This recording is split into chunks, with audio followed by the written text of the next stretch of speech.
ఒక సామాజిక వర్గం మొత్తం కూడా జనసేన నుంచి కొంచెం పక్కకి వెళ్ళే అవకాశం ఉందంటారు ఏమన్నా?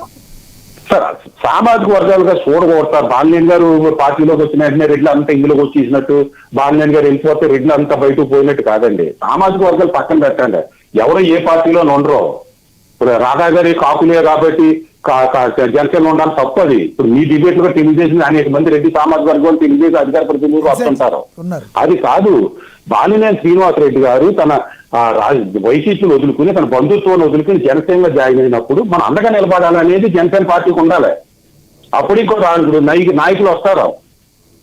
టీడీపీకి చేతులు కట్టుకుని ఉండండి మీరు సపోర్ట్ చేయమంటే జనసేన పార్టీ నుంచి ఎవరు పోరాడతాడు? ఎవరు వస్తారు కొత్త నాయకుడు? టీడీపీ ఎలా సాగు? ఇప్పుడు రామచంద్ర జనార్దన్ రెడ్డి గారిని ఏమన్నా జనార్దన్ గారి చౌదరి గారిని ఏమన్నా టీడీపీ మందలేస్తుందా? తప్ప ఒకరు అంటున్నారా? అది కూడా చూసి నేర్చుకోకపోతే ఎట్లా జనసేన వాళ్ళు?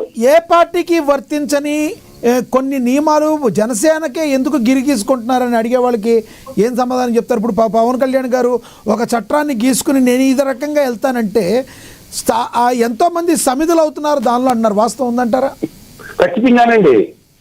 ఇప్పుడు ఇదే పవన్ కళ్యాణ్ గారు చుట్టూ నేను ముందు కూడా చెప్తా, పవన్ కళ్యాణ్ గారు చుట్టూ ఉన్న వ్యక్తులు ఎవరిని రానివ్వట్లేదు, వచ్చినా ఉండనివ్వటం లేదు. కొత్త వాళ్ళు రానివారు గట్టి వాళ్ళు ఉండనివ్వరు అన్నది అపోవాదులు ఎప్పటి నుంచో ఉన్నాయి. 2015, 19 నుంచి ఉన్నాయి. ఎంతో మంది పంపించేశారు. ఇప్పుడు బాలినేని గారిని కూడా పంపించేయడానికి సిద్ధంగా ఉన్నారా అని సోషల్ మీడియా కోడేకి వస్తుంది. దాన్ని అర్థం చేసుకుని దానికి తగిన విధమైన చర్యలు తీసుకుని అందరికీ స్థానం ఉండాలి. ఇప్పుడు నలుగురికే కాదు, రాజకీయ పార్టీ అంటే ఒక పుష్ప విమానం లాంటిది. ఎంతమంది వచ్చి ఇంకొక స్థానం ఉంటుంది.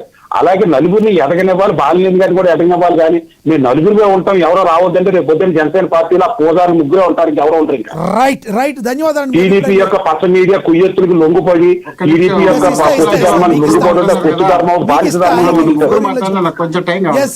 కంక్లూడ్ చేయండి 2 minutes ప్లీజ్. మీకే లాస్ట్ ఇంకా సమయం అయిపోయింది. టైం ఏంటి సార్? ఇద్దరు ముగ్గురు కదా, రెండు సార్లు మాట్లాడినా నేను ఒకసారి కదా. మీరు సింహం సార్ మాట్లాడండి సార్, 1 minute మాట్లాడినా టైం లేకుండా చేసేట్లా. మీరు సింహం సింగల్ అని నా టైం నాకు ఇవ్వండి అంటున్నాను, వాళ్ళ టైం నాకు ఇమ్మల్లా. ఇప్పుడు జగన్మోహన్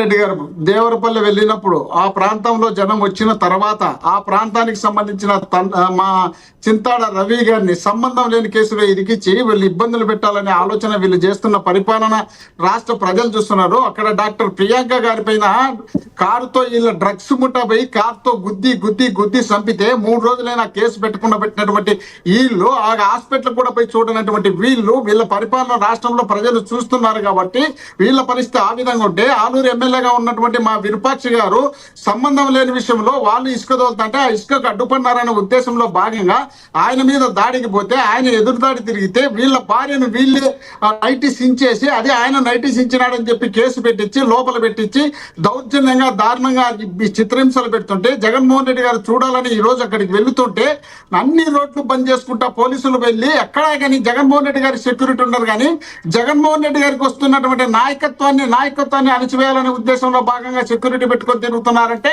రాష్ట్రంలో వీళ్ళ పరిస్థితి ఎంత దిగజారిపోయిందో చూడవలసిన బాధ్యత పవన్ కళ్యాణ్ గారికి ఉంది. డిప్యూటీ సీఎం గా గతంలోనే పవన్ కళ్యాణ్ గారు చెప్పిన రాష్ట్రంలో శాంతి భద్రతలు విఫలమైపోయినాయి కాబట్టి నాకు అవకాశం ఇచ్చి చూడండి నేను చూపిస్తాను. రాష్ట్రంలో హోమ్ మినిస్టర్ గారు అట్టర్పోయినారని చెప్పి ఆయన నోటితో 2 సార్లు చెప్పినారు.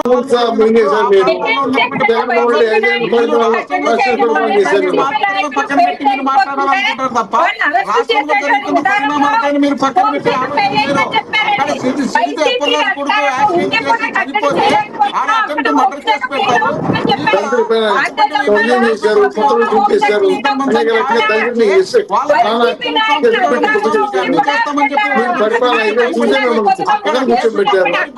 కేసులో తప్పించి వేరే వాళ్ళని పెట్టి ఆ తర్వాత అక్కడ మళ్ళీ మేమే మీ మీద కేసు పెడతాము మీరు ఏం చేస్తారని చెప్పి వాళ్ళని బెదిరించే కార్యక్రమం చేస్తే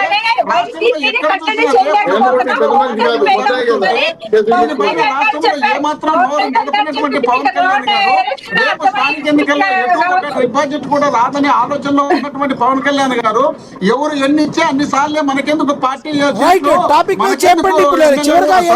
ఎంపీలని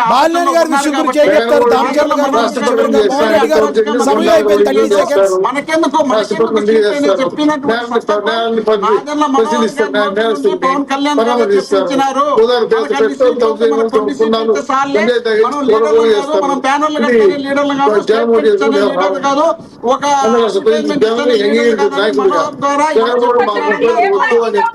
ఇది పట్టుదలగా తెప్పించి ఖచ్చితంగా కృష్ణవేణి గారు లాంటి మోహన్ రెడ్డి గారు చివరిగా చెప్పండి. ఎస్, దాని గురించి ఇంకోసారి మాట్లాడదాం. మోహన్ రెడ్డి గారు దామచర్ల బాలినేని శ్రీనివాస్ రెడ్డి విషయంలో చంద్రబాబు నాయుడు గారు కానీ వీళ్ళు కానీ వైసీపీలోని కొందరు కావాలని వీళ్ళిద్దరి మధ్య గొడవలు పెడుతున్నారని చెప్పే వాళ్ళకి చివరిగా ఏం చెప్పండి ప్లీజ్.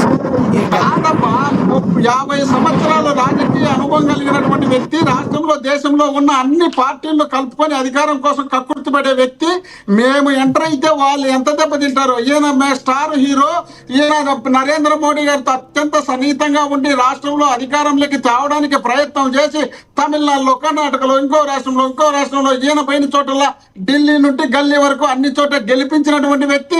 వీళ్ళ మాటలు కాదని, వీళ్ళకి అధికారం ఉన్నప్పుడు, వీళ్ళు అక్రమ కేసులు పెడుతున్నప్పుడు వీళ్ళని కాదని మా వాళ్ళు సాహసం చేసేటంత ధైర్యం మా వాళ్ళకు ఉందా? వీళ్ళే రేపులు చేస్తారు, వీళ్ళే మర్డర్లు చేస్తారు, వీళ్ళే మానభంగాలు చేస్తారు. ఆ కేసులు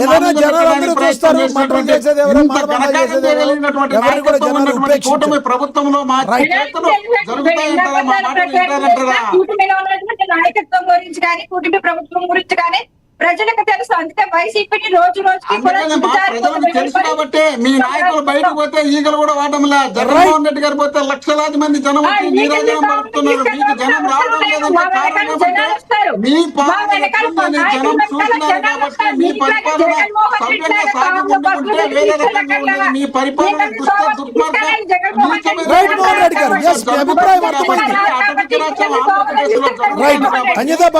సమయం అయిపోయింది. ఎప్పుడు తరిమి కొట్టాలని జనం భావిస్తున్నారు కాబట్టి మీ ప్రాణను రైట్ మోహన్ రెడ్డి గారు. ఎస్ సమయం అయిపోయింది.